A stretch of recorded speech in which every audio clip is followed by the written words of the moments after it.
February 9th, 2024. Today was a small pullback bull trend day. And when you get these kind of days, they always look like they're about to try and reverse or form some sort of major trend reversal, and they never do.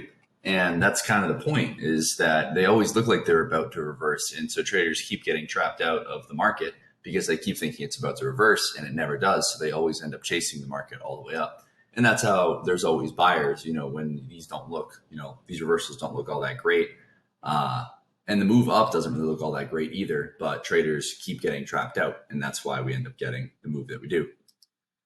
We got kind of an interesting, this isn't really relevant, but I just think it's cool. I've seen this measure move a couple times, and it's kind of interesting where you get, essentially you had a wedge here, and one of the targets was up here, and then one of the other targets was the wedge, because sometimes it's the measurement goes with the tails, and sometimes the measurement goes with just the bodies. So to right here. And if you take the midpoint of those two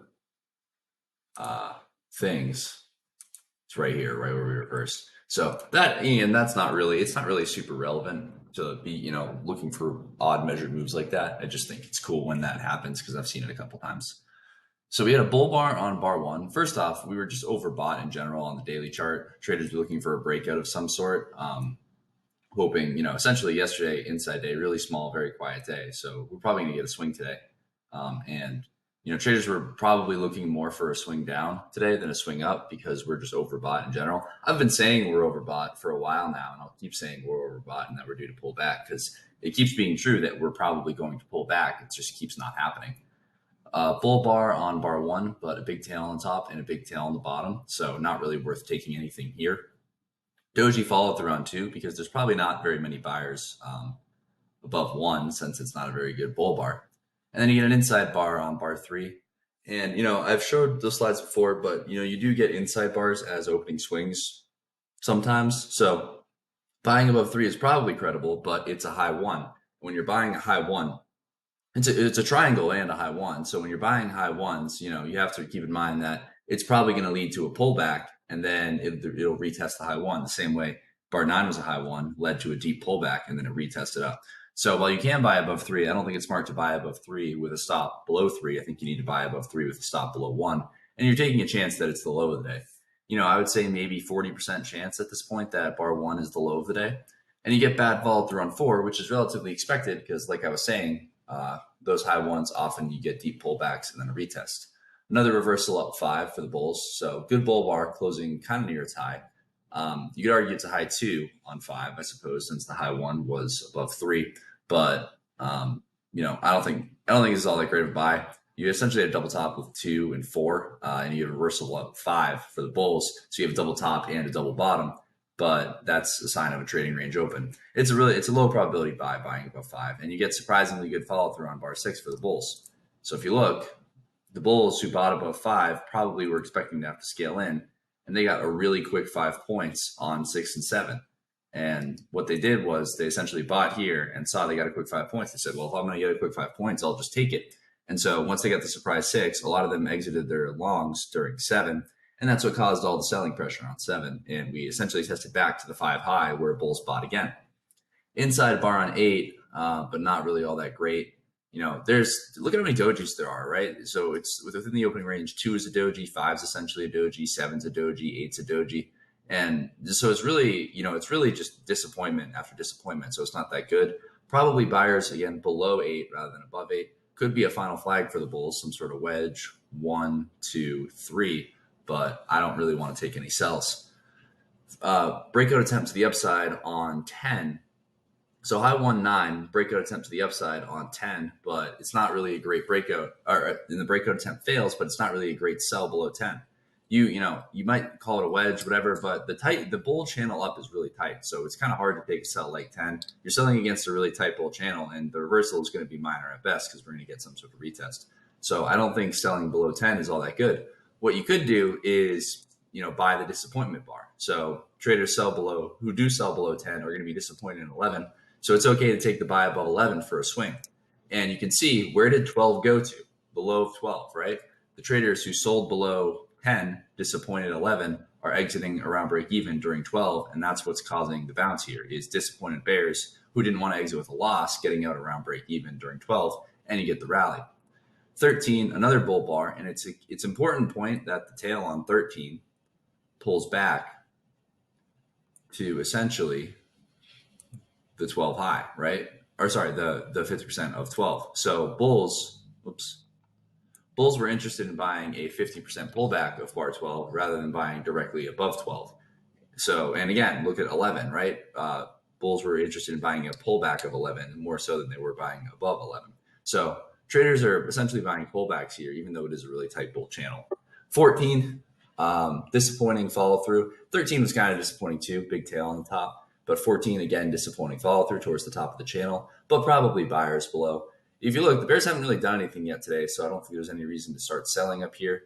Buyers below during 15 and follow through for 16. And, we get essentially to the breakout point, which is above 16, but there's probably some sellers there since, bears are, so it's kind of the opposite, an opposite day thing, right? Bulls are buying the bear reversals and they're selling out at new highs versus, if we were going to get a reversal down, traders would be doing the exact opposite of that. So I'm just trying to make sure I worded that correctly. I believe I did. 18, essentially a high one. We're going to break out to the top of the 18 bar range. Maybe, we've seen the low of the day at this point. It's pretty likely. And you can see 19, we break out to the top of the 18 bar range, but then you get disappointment bar 20. So it might be a failed breakout of the 18 bar range. And anyone who bought above 19, disappointed 20 is getting out during 21. And then all those traders, they see how disappointing 21 is and they start selling out, causing 22. And then 23 closing near its low. So this is a tight trading range, but maybe an okay swing sell below 23. So, kind of bad follow through 24. Bears are hoping, it was overall, I was expecting a move down today. So I thought it was reasonable to start looking to sell, but I also thought that the bull channel from 1 to 21 was tight enough that it was probably going to get a second leg up. So I didn't think we were going to go straight down. One of my thoughts was once I saw, I'll get through 24 first. So 24 is disappointing follow through for 23, does damage the bear case. Bulls will probably buy the first test of the moving average. And then you get a strong bear by closing near its low on 25. Am I selling 25? It's always in short and you could sell 25. And I thought that at this point we were going to get a lower high. Now I didn't know how deep the pullback would be, but I overall thought we were going to get a lower high and some sort of attempt at a move down. And then doji bar on 26. So disappointing if you sold here or you sold here to get the doji bar 26. You're hoping for a strong bear bar and you wanted bulls to start to give up and you wanted to start to basically get a giant, cascading pattern down and a bunch of bear bars. But you get disappointment and you had a doji bar 24. Now you have a doji bar 26. So a lot of disappointment for the bears here. Some bears sell below 25, disappointed 26, exiting around break even 27, and that's causing the buying here. It's less bulls buying, more bears buying back shorts. Follow through 28, some bears exiting. And then this was strong enough for a lower high and probably a second leg down, which is what we're getting, 29, 30. 30 inside bar, low one short. I think it's an okay swing sell, but this might be a second leg trap. So I would say if you're selling anything like 30 or 31, if you're selling down here, you're hoping for essentially a collapse. You're hoping for a bear surprise. We might end up getting a pullback and then a third push down, right? Because the first push was down from 22 to 26 low. And this, could be a second push and a potential wedge, but it could definitely also be a second leg trap. So if you're selling down here, you just need to get out above any bull bar, really. Any bar that you find disappointing, you just need to get out. And I think 32 qualifies as a great place to exit if you're short for any reason. Traders start to exit, you get 33, and then 34, a bear bar closing near its low. If you will always embarrass sell again, I don't think so. I think, what is your premise if you're selling again down here, right? You want to break out essentially below the wedge and a measured move down to somewhere down here, which is essentially yesterday's close. And if you're doing that, you're betting on a lot of strong follow through, and it's better to wait for the strong follow through. I think if you were selling over here, you were hoping for a surprise and you were kind of starting to get it. It still wasn't very likely you were going to get it, but I thought it made more sense to sell over here before the bulls had, bull bars really and deep pullbacks, because here traders were hoping that we were just going to sell right off. But now that hasn't happened, just checking 50% pullback. Now that hasn't happened, I think it makes less sense to take sells like 34. And so you end up getting a surprise bar at 35. And, my thought on 35 was it's a bull surprise. It's enough for a second leg. It's probably back to always in long, since I think any bear who was not out above 32 is going to be getting out above 35.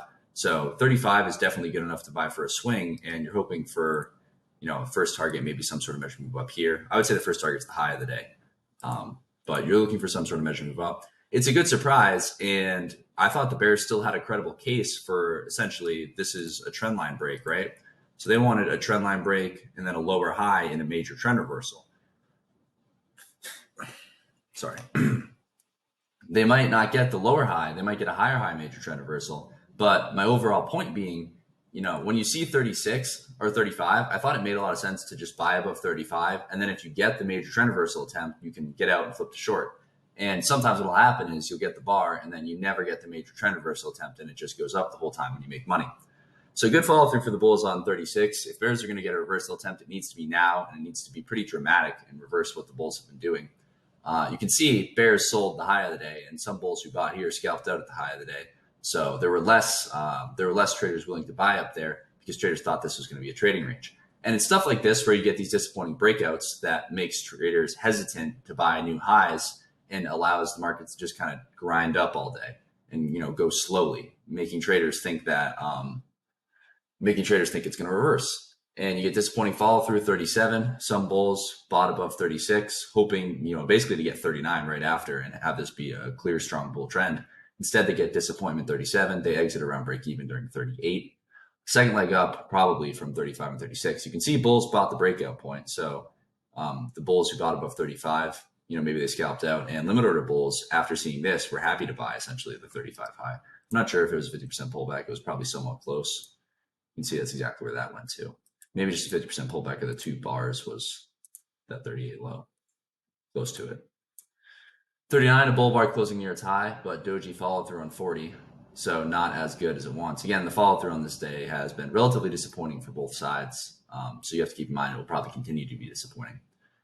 Again, bull bar 41. It's okay to be long here and just buying for any reason, since it's clearly always in long, and you're looking for some sort of measured move up. So, it could be a bull trend day at this point.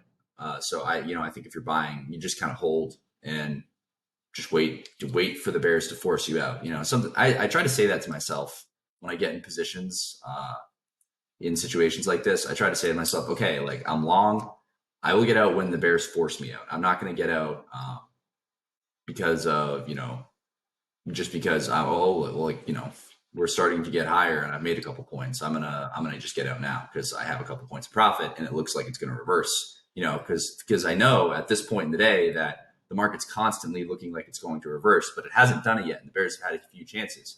So I'm kind of starting to not believe in the bear case, and I'm starting to think that this is going to be a bull trend day. And if it's going to be a bull trend day, then we could go up the rest of the day and it's going to constantly look like it's going to reverse, but it's never going to do it. So I thought it just made, when I think it's a trend day, it makes sense to have that mentality of I'm going to buy and those traders need to stop me out. I'm not going to sell out, try to sell out high, try to pick the top. I'm going to, essentially force traders to make me get out. So I think that's the correct mentality for trend days and always in trading on trend days versus it's the opposite on trading range days. So follow through 42, 43 for the Bears. You could argue that this, Bears really weren't able to scale in and make money here. It would have been really, really hard if you were a Bear to scale in and make money. So I would consider essentially an open gap with the 21 high. Pullback 43 or 44 below 43, but probably buyers below. Bear bar on 44, high 1, but probably going to get disappointing follow through like we do on 45. And then a doji bar 46. It's a high 2, high 1, pullback. Again, high 1, and then you get a pullback. High 1s often lead to pullbacks and then retests. And follow through for the bulls on 47. If you sold above 46, it wasn't a good idea, but if you did sell above 46, you got trapped on 47, and you can see those bears were never let out on 48. And here it tested their entry price, but it didn't go one tick past it. So a lot of those bears are still trapped. So follow through 48, bears disappointed, starting to buy back shorts in a panic, and more follow through 49. This is a climactic move. We don't really have a clear wedge. You could argue 1, 2, 3. But, we just had a wedge and the bears failed. And this channel is a lot tighter and steeper than this one was. So, I don't think it makes a lot of sense to be looking to sell here. I think it makes more sense to just be looking to buy any sort of pullback. So good. So 48, 49, good for the bulls. Disappointment 50. I think some bulls legs are below 50 just because we are pretty overdone here. And you can just look to buy again above any bull bar. Follow through 51 for the bears. So you have consecutive bear bars. And I think most bulls would exit below 51, but it never triggers 52. This, however, 49 or 50 and 51 is strong enough for a second leg down, so you get the pullback 52. Bears not interested in selling the low, probably more interested in selling a 50% pullback for their move, which they do 52, and they're selling for a scalp. So bears maybe, essentially tested around that low on 53 and found more buyers rather than sellers. So any bears who are selling for any reason down here are disappointed in this, and they're trying to get out around break even. 54, a bull bar, it's a high one. Essentially, the high one was 53 and it triggered on 54. You can probably buy again, or I would probably wait for 55 and try to buy above 55, but it doesn't trigger. You end up getting a double top. Bears, everyone knows, the bears and the bulls know that bulls are going to exit below 56 if it triggers. You get sometimes things where traders don't really have to exit, but they can and look to get back in. But I think, pretty much every bull is going to exit below 57 or 56 if it triggers. And so what bulls will do is they'll buy the close of 56 and put a stop right below 56. And every once in a while, this is a low probability trade. It's almost never going to work. But if it did work and you were trading always in, you would have made 6.5 points, risking about 2 or 3 ticks. So, the math is pretty good, even if it only works a very small amount of the time. And that's what they do. That's why you get a micro gap up on 57 and a bull bar 57. Bulls buy above 57, 58. Again, it doesn't look all that great, but it's been a tight bull channel this whole time. And, we're still going up. So okay to be long. Disappointment, 59 and 60, big tails. And then a bull bar, 61, 62. Again, tails on these bars, they're smaller bars, but we are getting a micro channel. If you look, this is kind of the best looking, piece of the channel, and it's really deep in the channel. So you should be really suspicious. And then you get bar 63, and bar 63 is extremely suspicious. It's the best looking bull bar we have literally had the entire day. It's the biggest, and it's a shaved bar closing on its high. Bulls immediately bought the open, and they bought all the way into the close, which tells me that we're probably going to fail. This is a climactic bar. It's a climactic blow off the top reversal, and we're probably going to get some sort of reversal attempt down for 2 legs sideways to down. And, if you're still long, what are you really hoping to happen here, right? We've had so much to the upside today, and then you're getting this giant gift at the top of the whole thing to take profits. So that's probably what a lot of traders are going to do. And something you can do when you suspect that this is a very climactic reversal is you could exit on the close of 63. And if 64 is a bull bar, you just buy again. So some traders will do that. And it's also a wedge top. I might argue the wedge was more, it's cleaner if it's 20, 49, and then 62, and 63 tried to break out above the wedge and it's failing 63 tried to break out above the wedge and it's failing 64. So you could argue the wedge is 1, 2, 3, but the line is kind of weird. So I would say it's 1, 2, 3, breakout attempt, failed breakout 64, failed breakout above a wedge, a few pushes up, best looking rally in the whole thing. So I think, it's a reasonable swing sell below 64 for sure. But just as a rule in general, I don't think you really want to sell on bull trend days. So, it's not the best sell. I mean, it's definitely reasonable, and it's probably the best sell all day. But just as a general rule, I don't like selling against strong bull trend days. Doji, 65, follow through for the bears, 66, and then basically the remainder of the bulls give up. This is a give up bar. Bulls accepting it's a trading range, 67. Bull bar, 68. So we got essentially a breakout below the channel. So we're probably going to test back to the bottom of the channel, the 66 low, the breakout point, and you get follow through 69.70 for the bulls to the breakout point. But, when if you're buying above this, the target is the most recent sell climax high. The most recent sell climax is 67. So the 67 high is essentially a target. And then we get a couple more legs sideways to down and go sideways. For stop entries today, kind of tough, but I thought 11 was good, 12 was good. 3 was okay if you had a wide stop and you're willing to, I think if you're buying 3, you probably, Al says go to Walmart. I don't really go to Walmart because I used to do that kind of stuff where I would take a trade and then I would go do something else and not look at the market for a while. But then if I came back and I got stopped out, I'd feel really stupid and I feel like I wasted my time. So what I'll usually do is I'll just, if I'm taking a trade where I don't want to watch it, I'll buy, here, put my stop and, set a limit order or wherever that the risk reward is good. And then I'll just put on a TV show over my screen so I can't see it. And then I'll wait till I hear the ding and then see which one got hit. Or I'll study or do something else while I'm waiting. But I thought 3 was fine if you can put a stop below here and just you can't exit below 4 and you can't have a stop here. I don't think you just got to put a stop below here, hold your breath and go. I thought you could sell below 23 or 25, but you kind of have to know what you're doing. You have to realize that, we're probably not going a whole bunch lower, a whole bunch faster. So you're probably going to end up sitting through a pullback, which you got 27, 28, but it'll probably form a lower high.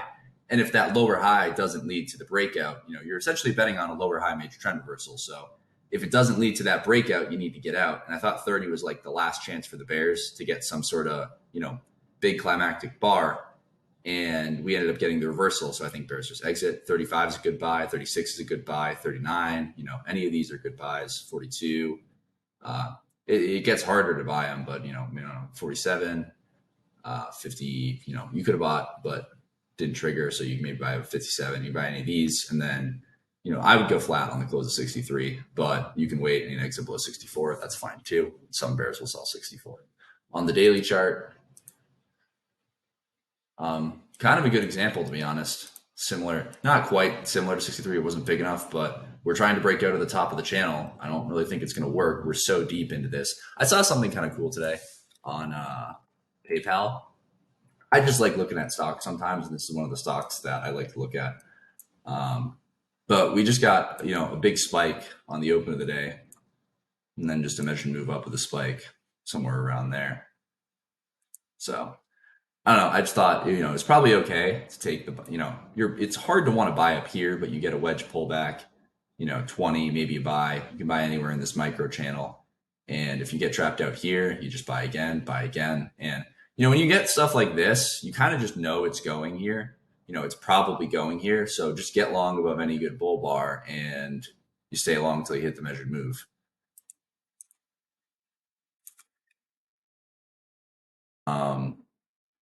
So yeah, that's daily chart, weekly chart.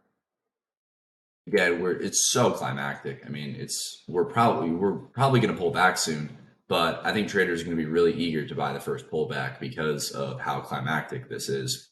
Or not because of how climactic it is, but because of how strong it is. We're going to get some sort of reversal at some point, but I think it's going to be bought pretty quickly since traders know this is going to get a second leg.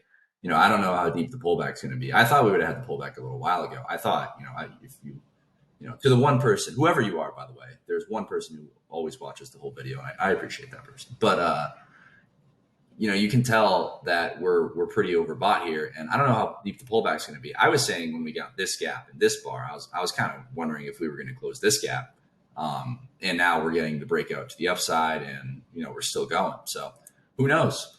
I still think this is going to be a disappointing bar, but I'm ready to be proven wrong if we just continue to rally here.